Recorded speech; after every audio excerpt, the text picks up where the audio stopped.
Bearded Monkey here from The Razor's Edge, and today I'm talking to Jason Evans, the lead singer of Manchester slam juggernaut Ingested. Welcome, mate. How are you? I'm alright, mate. How are you? Yeah, not too bad, man. Not too bad. I wish the weather would actually do something. It's cold, so one day it's fucking sunny, the next day it's pissing down with rain. I just want one or the other. But I'm all good, man, aside from that. How about yourself? It's sweaty as fuck up here in Manchester. Like, it's just everything. It's like being in a sauna. But it's like, it's not sunny or anything. Yeah. Everything's still grey and wet. Like, but it's like just so warm. You've pretty much just described like North. I'm just breathing in my own sweat. Like, it's awful. So like that's how I imagine up north. It's just like, you know, this humid, grey. Damp. It's moist up north. That's what they say, don't they? Yeah, it's moist up north.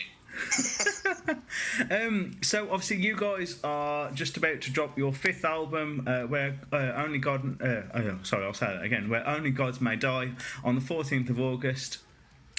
We've already had a taste of the album with the singles you've released so far, the most recent being Another Breath with the legend that is Kurt Weinstein, obviously collaborating with you, which we'll talk about shortly, and I'll ask you about that shortly. Kind of my first question to you is, what can we expect now from the rest of the album? You know, us as fans, we've obviously heard, you know, plenty from you over the years. What can we expect from this new album? Well, for us, I mean, this is the most complete Ingested record that we've ever produced. And what we did with the singles was we wanted to, the 4 songs that we've released, we wanted it to really show like the range of songs that we've got on this album. Yeah.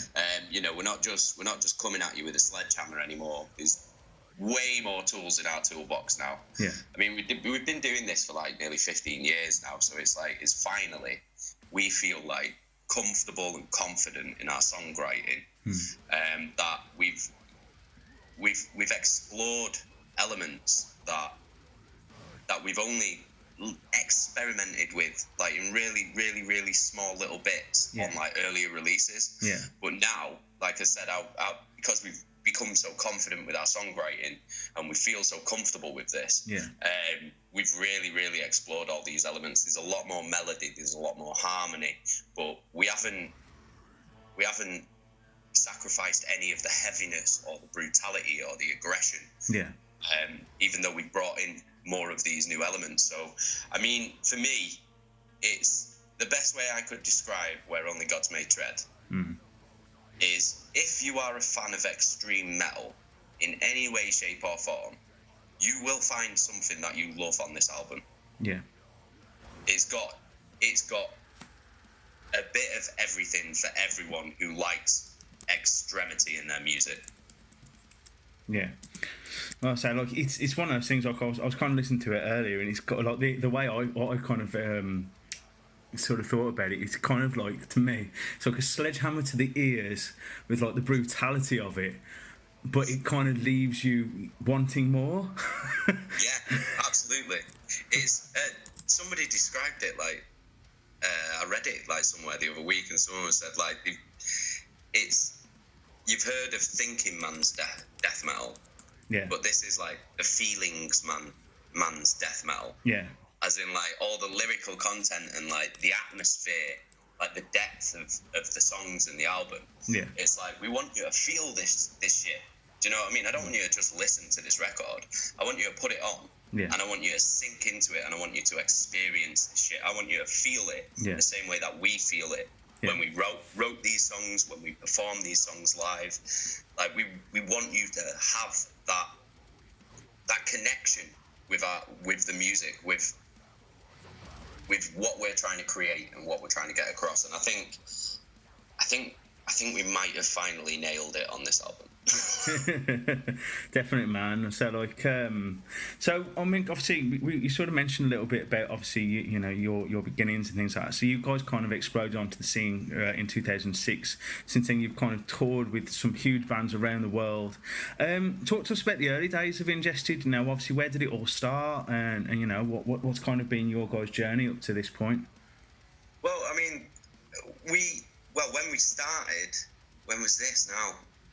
So me, Sam and Sean, our two guitarists, and then our bassist who isn't in the band anymore. Yeah. We all started a band called Age of Suffering in like 2004. Yeah. And played like some shows around Stockport and stuff like that. Yeah. And then in 2006 we played a show with a band from Wales called Decapitated, and playing drums for them was a certain Mr. Lynn Jeffs. Yeah, right. And we saw him play and we're like, holy shit, who is this guy? Like, he can play at the speed that we want to play at, but the drummer that we had at the time, he just couldn't play that speed. So we were like, right, okay, cool. And then so Lynn was supposed to join this other death metal band from Manchester called Crepitation, and we were just like, we can't be having that. so we were like, yo, Lynn, look, we've got these songs, right? Because we demo tracked these songs like with a drum machine. We were like, look, this is basically like what we want to be doing, but you know, we can't do it at the moment with our current drummer. Like, you know, what do you want to take a listen to these songs and tell us what you think? And basically, we were just banking on these demos, these songs being so good that he couldn't possibly say no. Yeah. And it turned out that they were, and he was like, "Yeah, I'm in." And we were like, "Sick!" So yeah, he played drums for Crepitation for like a split EP that we did with him, and then he left Crepitation, put all his eggs in the Ingested basket, and then we were off and running basically. Yeah. So yeah, we changed our name to Ingested because we just thought, right, this is going to be a totally new band. We're going to scrap all the old songs because we're able to play a different style of death metal now. Yeah. Like, we're able to seriously pick up the pace. So yeah, we scrapped all the old songs, started moving forward with these new songs with Lynn on drums, and changed our name to Ingested, and then that was it. But really, I mean, we're still the same four guys now, like 15 years on.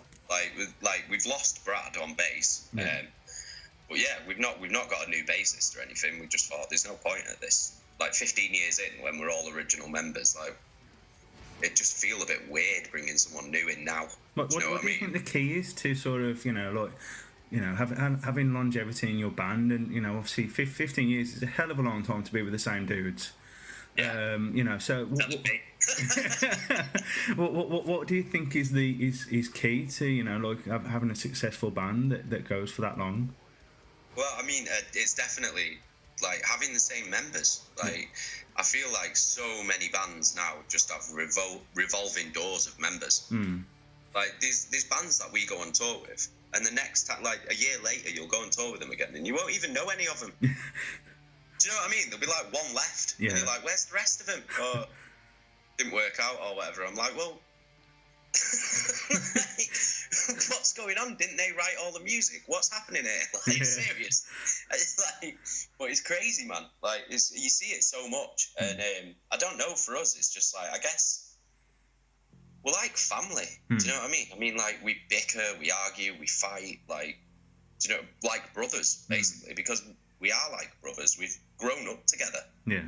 Like, all of us, 15 years. It's like, when we started, we were just like 5 little scruffy kids from council estates, like 4 of us from Manchester, 1 of us from the valleys in Wales, like didn't have a pot to piss in between us, still haven't got a pot to piss in between us, but it's like, it's shit like that I think the journey of our band has bonded us so closely, because, you know, we've not had it easy. Like, do you know what I mean?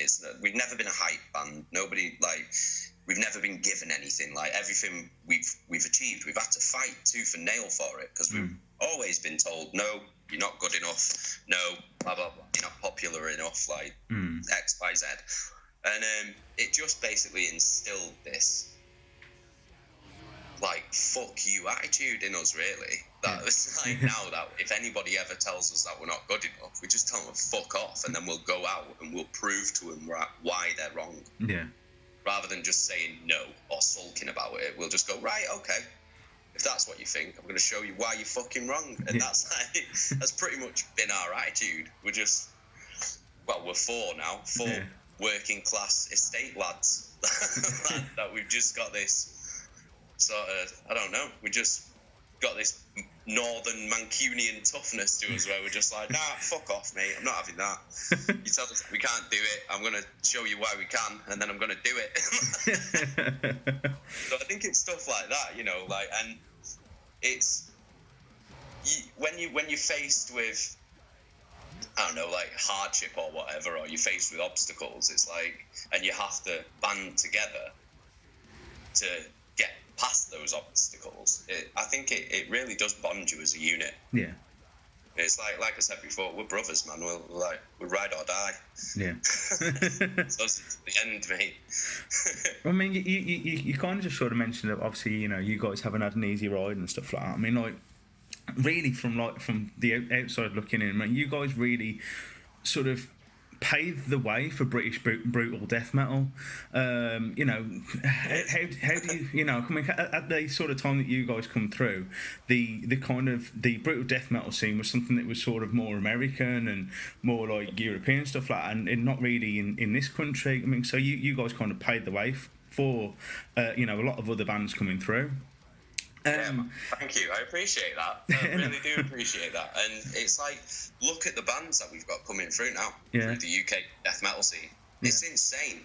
It's amazing. You've got Bound in Fear, you've got Primordial Swarm, these Crepitation, they're still knocking around. Yeah. It's insane. It's nuts. Like the death metal scene now in the UK is just going from strength to strength to strength. So it's like, I just can't wait until gigs, like shows, come back. Yeah. And I think it's just going to explode, man. I think the shows are going to be packed. I think everybody's going to be desperate to just get in that pit and just let loose. Yeah. Like, let all that steam off, man. 6 months of lockdown. I mean, you've even got stuff like, you know, like UK Death Fest and stuff happening now, and you know, like and major death metal festivals and black metal festivals, extreme metal festivals. Sorry, I'll getting around to it. Extreme metal festivals are on the rise, you know, which is awesome to see, really. So, I mean, my kind of question to you really is, how do you feel the genre has grown since you guys, you know, started? Oh, I think it's grown massively. It's like we were saying, like the sheer amount of bands. Because I mean, if you go back to 10, like let's say 10 years ago, when we were really starting to come through, like the scene back then was nuts as well. Like you had Postmortem Promises, Annotations of an Autopsy, Bleed From Within, who was still killing it now. Yeah. Who else was there? There was Trigger the Bloodshed. There was Ignominious Incarceration. Yeah. It was nuts. It was such a sick time. There was so many good bands. It was Carcer City, Boy Will Drown. Yeah. It was nuts, and then it all kind of died off, and it kind of felt like we were the only one for a bit. You know, like for quite a while, like it just felt like it was only us. Yeah. And then like over the past couple of years, I guess it's the whole slam thing as well. Like slam's become really popular. Yeah. And like slam and being the slam kings, and that was something that we've been championing for about a decade now, innit? So then obviously when that come back through, I think we were riding that wave, the wave that we'd always been riding, but waiting for that wave to come back in, if you know what I mean. And then now it's come back in. And it's awesome, man. And like I don't like to take credit for like other bands and stuff like that, but I do feel a little bit like a warm feeling, like, do you know what I mean? That is sort of like, you know, I feel like I could have been a part of making this scene happen or making it stronger, and that's an awesome feeling, man. Especially like because my cousin, I've got a cousin called Joe, and he's been like a big Ingested fan like for ages, and then to see him now performing and making music in his own band, Primordial Swarm, like that kind of shit, man, that just gives you a warm fuzzy feeling, doesn't it? Do you know what I mean? We're not all grim bastards in death metal. Like I like the mushy shit as well. I was going to kind of ask you, you know, do you keep track of like upcoming bands and things like that? Try to. Yeah. I try to. I'd be lying if I said that I was on YouTube or Spotify every week, like jumping on bands and shit, because it's like there's so fucking many of them. Yeah. It's like impossible to keep on top. A lot of some of the stuff that I've been spinning recently, though, I've been spinning the Shadow of Intent album from last year. Yeah. Melancholy. That's a phenomenal record. The latest Lorna Shore, Immortal. That's probably my favourite album of the year, apart from my own. Yeah. So, what else? Signs of the Swarm. Their latest one was really, really good. The newer version's Crown's really cool as well, and the new Acacia strain. Yeah. So yeah, there's plenty of good shit coming out. Plenty more good shit coming out as well. Yeah. in about 8 days. I'm counting. Come on.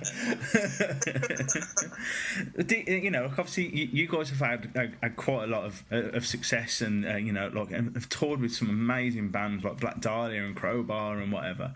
Do you feel that there is a key to success nowadays, or is it just kind of like right place, right time, or what do you feel is kind of the secret? Is there anything that, you know, is there a secret formula that, you know, bands need to sort of follow? Or I don't think there's any formula. I mean, it's one of them things, because it's like how many times have you seen a band that's been mega popular and you just can't understand why? Yeah. And then you're like, how that shit is right place, right time. Yeah. That's your right place, right time shit. And then you've got other bands where it's like you slog away, you keep touring, putting in the hard work and putting the grind in, and then you might make it that way. So it's like, it just depends. I don't think there is any formula. I think for us, the way that we've done it is just through hard work and attrition. Like I said before, you get told no, you say you don't agree with it, and you never take no for an answer. Yeah. So we've done it through like graft and attrition, basically. But I mean, the only advice I'd ever give is believe in what you're doing. If you don't believe in the music that you're making, then you're probably not gonna get anywhere, because you're not gonna give a shit. Do you know what I mean? So it's like, write 6 songs, but write for you. Don't write for anybody else. Because the beautiful thing about being in a band is that you get to make the exact type of music that you want to hear. So for me, it's like, I'm like, well, if my band isn't my favourite band, what the fuck am I doing it for? No, 100%, man. Somebody already makes. If somebody else is making something that I think is better, then why don't I just listen to that? Yeah. Do you know what I mean? Yeah. So, yeah, my advice is just fucking never take no for an answer. Put the graft in, and just believe in what you're doing. Yeah. Make sure that you give a shit about what you're doing, and you're passionate about what you're creating. And yeah, I mean, there's no guarantees in this business, is there? It's like, there's no, like I said, there's no formula, there's no recipe for success. Just put that fucking graft in and believe in what you're doing. Definitely, and man. Someone out there will connect with it, because they'll feel the passion that you're putting into it. Yeah.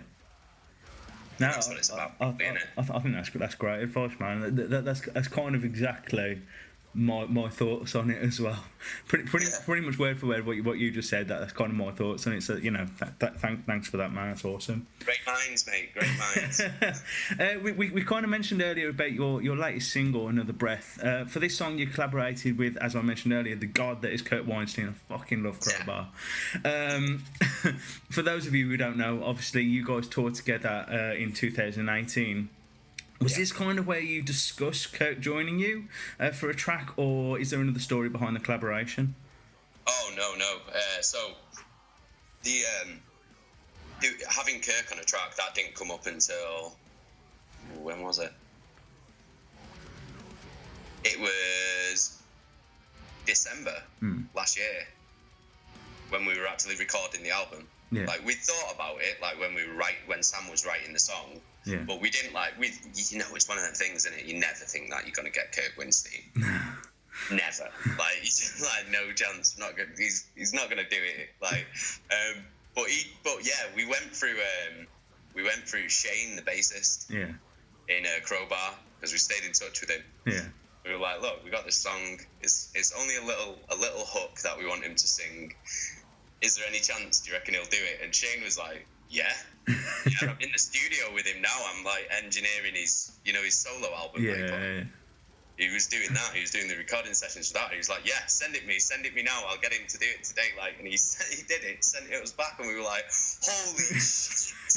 We were like, fucking hell, we've got Kirk Winstein on the fucking album, right? And we were like, this is amazing. This is the best day ever, right? Then like the next day, Shane sends us another email. He was like, oh yeah, didn't have time to do it yesterday, but we did it today.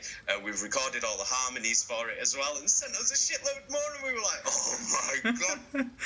Like, fucking unbelievable. But yeah, like that the Crowbar connection, it goes back to 2018, like you said, when we toured with them. We did a UK and Ireland tour with Crowbar, and I tell you what, right, we were shitting it about this tour. We were shitting it because we'd only ever toured with death metal bands. Yeah. Do you know what I mean? Like, we'd always stayed firmly in our own lane, like never like, never like ventured out of the comfort zone or anything. Yeah.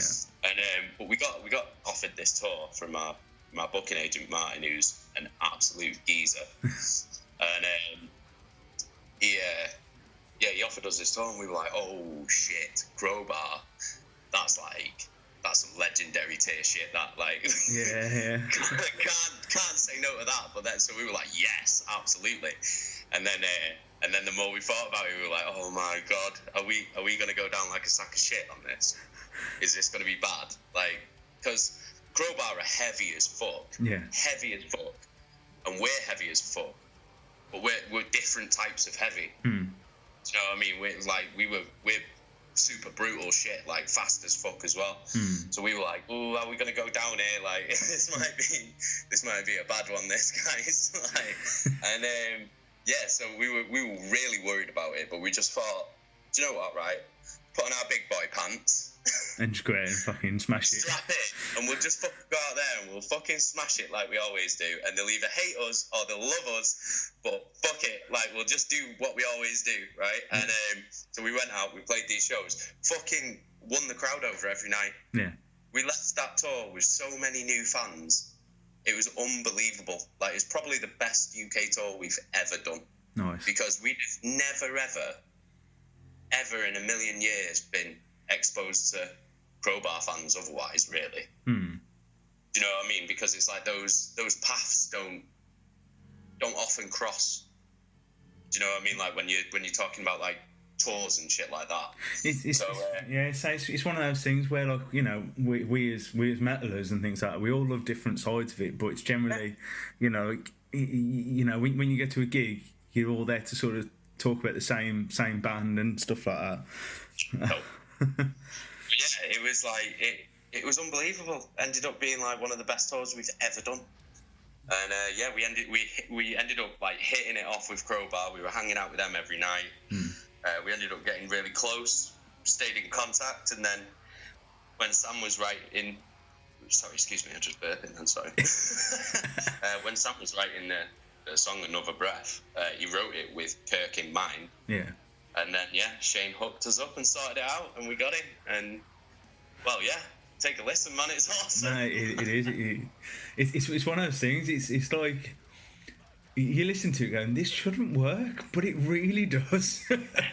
It's amazing. So yeah, that's definitely one of my favourite tracks off the new album. Yeah. And it's definitely bucket list shit, that, innit? Yeah. Take him from the list.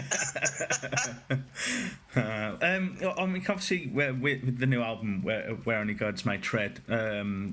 Obviously, when you're sort of looking through the lyrical concept that you're writing about, the lyrics you're writing, is it based around a concept, or is it, you know, is it just something like, you know, how you feeling on that day and stuff like that? What's kind of your writing process with it?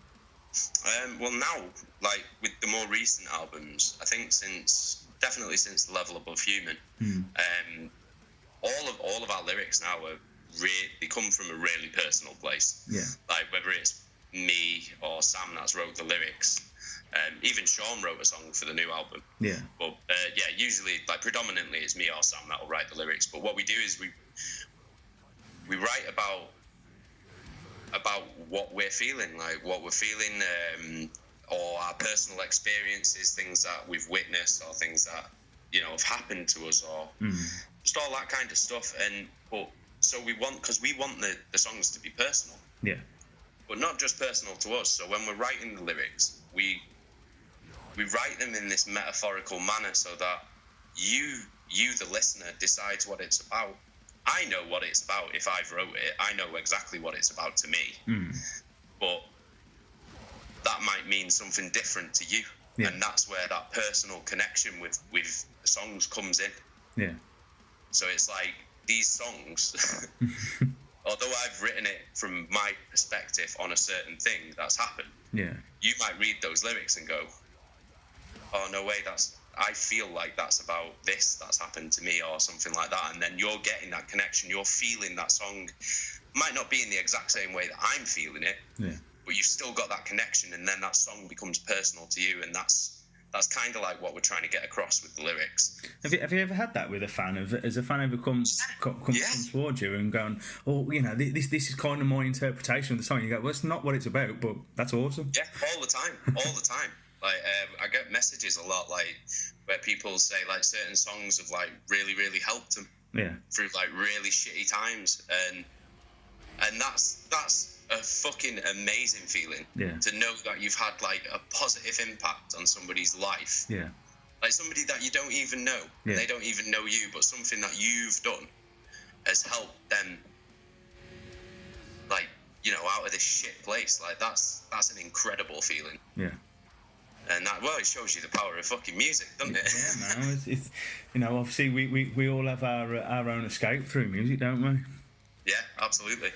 I mean, obviously, you know, COVID and everything like that, and all this shit that's happening at the moment. Now, you guys are obviously scheduled to go on tour at the end of 2020, leading into obviously 2021 with the announcement of Hellfest. Are you guys kind of proceeding as normal and just hoping for the best, or are you guys like sort of going, okay, there's a good chance that it's going to be rescheduled, or what? What's kind of your mindset going into this tour? Well, at the moment, as far as we're aware, everything's fine. Everything's going ahead. Obviously, like, you know, we're not like completely unaware of what's going on. Yeah. You know, everything does seem to be going a bit worse now. Yeah. So, I mean, you know, there is the likelihood that it could get postponed. Like, we don't know, but it's looking like it shouldn't. Obviously, if anybody who has bought tickets to any of the shows, if they are cancelled or postponed, like, you'll be able to get a full refund, or any of your tickets will be honoured for any rescheduled shows, like all that stuff. So everything like that's covered. No one will lose any money if any of these shows don't go ahead. But yeah, like, as far as we're aware, everything should be fine. But again, you know, it seems like our country's going tits up again at the moment. So, so yeah, like, it's one of them things, isn't it? Yeah, I don't know. No. I don't know is the truthful answer. As far as we've been told, everything should be okay. Yeah. As it stands, but you know, we just have to wait and see. Which is the honest answer. Yeah. Like, but yeah, I mean, if it does go ahead, it would be fucking amazing. Yeah. Because we're taking Vulvodynia out with us, which we've always wanted to tour with Vulvodynia, and that's finally on the cards. Yeah. We're taking Veil of Nath out as well, so they're coming over from America for the first time ever, I think. Yeah. And then we're going to take out this new up-and-coming UK band called Bound in Fear. Yeah. Who are savage. So yeah, I mean, yeah, we're flying two bands from all over the world, like, so. Yeah. I mean, if we didn't think it was going to happen, I don't think we'd have put as much time, money, and effort into making it happen. You know, like I said, we don't know what's going to happen, do we? Yeah. Like, in the near future with all this shit. So, but we'll just wait and see. But I'm hopeful. Yeah. I want it to happen anyway because it's going to be sick. But. Fingers crossed, man. Fingers crossed. So, I mean, obviously, you know, we've all been in lockdown and things like that, you know, obviously up until quite recently. Now, I mean, obviously, I saw the video for Dead Terrific Forms. It includes a whole heap of famous faces from freaking all over the place. How did that come about, man? Because you've got some huge people in that video. It's just people that we know, people that we've known, like friends that we've made throughout the years, people who have helped us, supported us. So there was a mixture of everyone. There was a mixture of friends, like peers, like family, fans. Like it was awesome. But it was like we were struggling because we had all these amazing ideas for the music videos that we wanted to do for this album. Yeah. But obviously with the lockdown coming in, it's like scuppered all that shit. Like, so then I was like, I'm sat there, like, just trying to rack my brain, and I'm like, what the fuck can we do? We need like some music videos, like, for these fucking songs. Like, what the fuck are we gonna do now that we can't shoot anything? Yeah. And then I was just thinking, I was like, what the fuck? I was like, fuck it. And I was watching reaction videos. Yeah. Because I was just like, I was searching. I was all right. I'll admit it. I was YouTube searching Ingested. Yeah. I was doing a little bit of self dick sucking on a sad, lonely afternoon, right? So I'm looking on YouTube for, like, you know, reaction videos to, like, the new to Impending Dominance, the song that we'd released recently. Yeah. And I was watching these reaction videos, and I'm like, do you know what? I was like, why don't we just do, like, a supercut of, like, loads of our friends doing a reaction video to this new song. So I ran it by the boys, and they were like, yeah, that's a fucking sick idea. So I was like, right, let's fucking email everyone we know. See if they want to be in it, and if they want to be in it, we'll send them the track and the lyrics and shit. If they want to sing along, they can. If they want to do whatever, they can do. And yeah, like we ended up getting this video. I edited that video, you know. Did you? I did that all myself, yeah. No way, man. Not even joking. I sat there for fucking days editing all that shit. There was like 47 cameos in it. So there was 47, and the song is like 4 minutes odd long. It's like 4.5 minutes long, something like that. So I had to sit through 48 5-minute videos and edit all of them and cut all the best bits out of it, all the funniest bits. Fucking hell, man. Fucking days, mate. I was like, honestly, by the end of it, I was like, it's fucking good job this song's this good, because if it wasn't, I'd never want to fucking hear it again. But yeah, it was fucking awesome. Like, so many faces in it. It's nuts. Let me try and think of some off the top of my head. So you got Matt Heafy from Trivium. That was nuts. Well, I mean, because he's such. I mean, I was amazed at what a big supporter he is of, like, you know, underground metal, and I was like, he loves his heavy shit, man. He loves his heavy shit. Yeah. I remember back in the day when Trivium first blew up. Yeah. And they were on, like, TV and all that shit. You know, the music videos and shit. And he was always wearing death metal, like, sleeveless t-shirts. Yeah. It's like big spiky logo, can't read it. I was like, that's a cool shirt. He looks like a cool guy, that guy. Yeah. I mean, like, he's awesome. Like, you know, like, you always see him flying the flag and stuff like that, and it's great. It's great for somebody of that sort of stature to be doing that. You know, it really is. It's awesome. You can't buy that shit. It's all, man. And so I was like, oh, right, okay, well, we'll have to see if Mr. Heafy wants to do a guest on the next Ingested album, won't we? Take another one off the list. Mate, who else did we have in it? We had Trevor from Black Dahlia Murder, Alex Terrible. Who else did we have? We had Eric Rowan, the wrestler. Yeah, I saw that one. Amazing. Do you know how that happened? Right, so we were playing... I'm a massive wrestling nerd, by the way. Yeah. So, like, none of the other guys in the band are. They all think it's shit, right? But, like, I love it so much.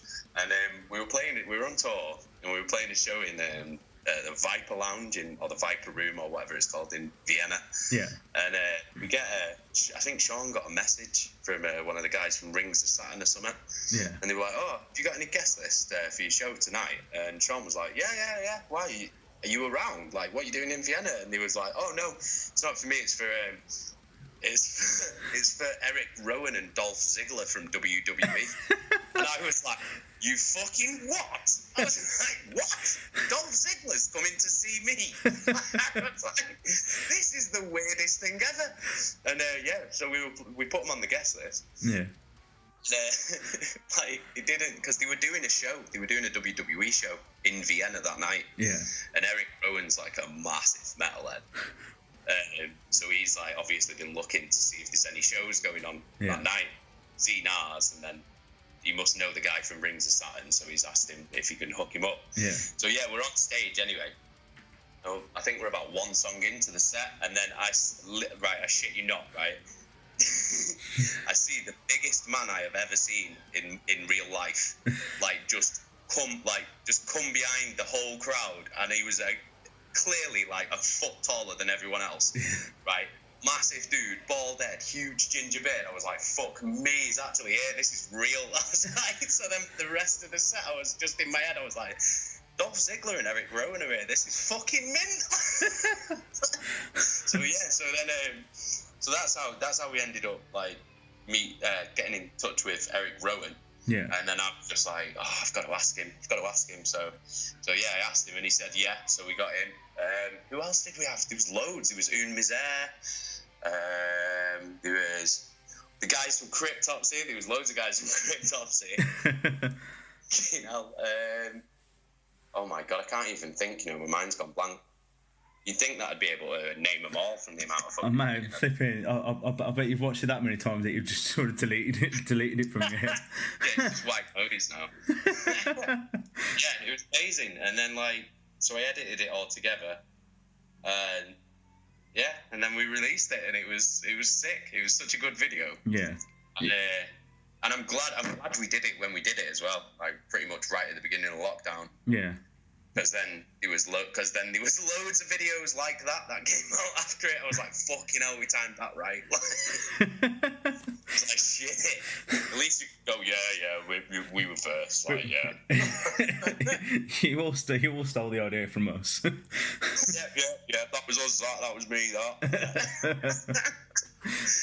Oh, fucking hell. So, it's been really good. Like, all the music videos are doing really well. Mm-hmm. The response to all the singles has been great. So just roll on 8 days.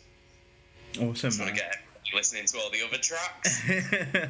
What's the fan sort of reply been to the tracks that you've released so far?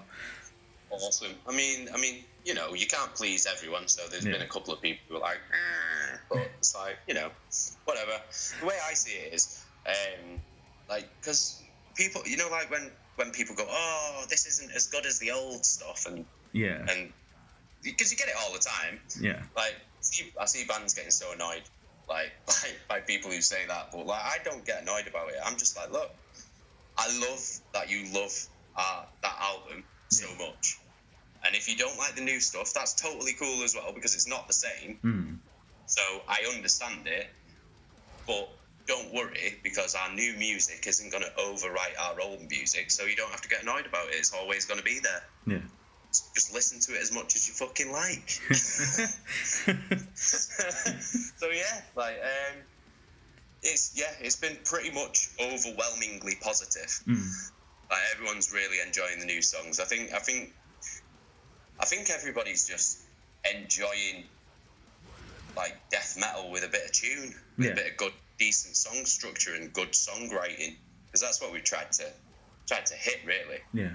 You can be brutal, you can be heavy, you can be fast as fuck, but that doesn't mean your song has to be shit. Well, I think for me, really, I mean, because I kind of listen to a bit of everything, and with death metal, it's one of those things where I listen to sort of like early stuff, and for me, production is massive.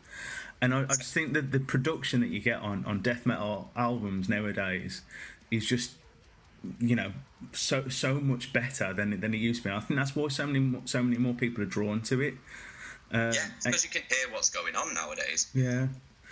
Because you kind of have the same in sort of in thrash metal and things like that. Like, the early days, the production was, so hard to hear and things like that, whereas now you can actually hear every single note and things like that, and I think it is important for fans to be able to do.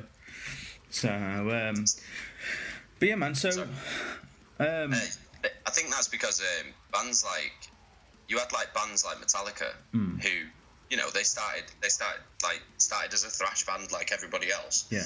But then they were the ones that went, do you know what, fuck this, I'm going to move outside of this thrash metal box. And then they started working with like big producers and getting that massive sound. Yeah. Like if you listen to the Black Album compared to all the shit that was before it. Yeah. Like the actual production of it sounds massive still to this day. Yeah. And it's like there was nothing that sounded that big and that clear and that good before that, really. Like when you're talking about like proper hard, like heavy metal shit. Yeah. I can't think of anything. No. But it's just about that, and it's like, I think it's like going back to what we were talking about before. Like in the brutal death metal scene, before we started pushing like a cleaner like production sound, like on our first album, everything was like super brutal, super like lo-fi, like production. And then it was like, we were like, nah, I don't want to sound like that. I want everybody to hear what we're doing. Yeah. So then we did Surpassing the Boundaries, which, I mean, if you listen to it now, it still sounds like shit, like the original one. But at the time, it sounded a hell of a lot clearer than everything else that was out. Yeah. And then I think it's like, it's just one of them, isn't it, where it's sort of like people hear it and go, yo, fucking hell, you know, we can do this. Yeah. And then you've got bands like Abominable Putidity, Vulvodynia, Within Destruction, all of these heavy-ass fucking bands that are now using this cleaner production sound. And I think it's better. No, I mean, I know loads of people like, it's taste, and it's subjective. Yeah. But, I mean, if I'm spending 15 quid on a CD, I don't want it to sound like it was recorded in someone's asshole. You know what I mean? Yeah, definitely. Well, I can say for definite, yours doesn't sound like it's been recorded in somebody's arsehole. That's brilliant. That's awesome, man. Well, mate, thank you so much for your time. Where Only Gods May Tread is obviously out on the 14th of August through Unique Leader Records. Best of luck with everything, obviously, with the tour and the release. And just thank you once again for your time to chat in with us here at the Razor's Edge. Oh, thanks, Dan. Sorry. Bearded Monkey, yeah. Thanks, Bearded Monkey. Honestly, cheers for having me, man. It's been an absolute fucking pleasure. No worries, bro. Well, I've really enjoyed it, mate. So, yeah. Nice one. Cheers, mate. Weeks to go. 14th of August, where Only Gods May Tread.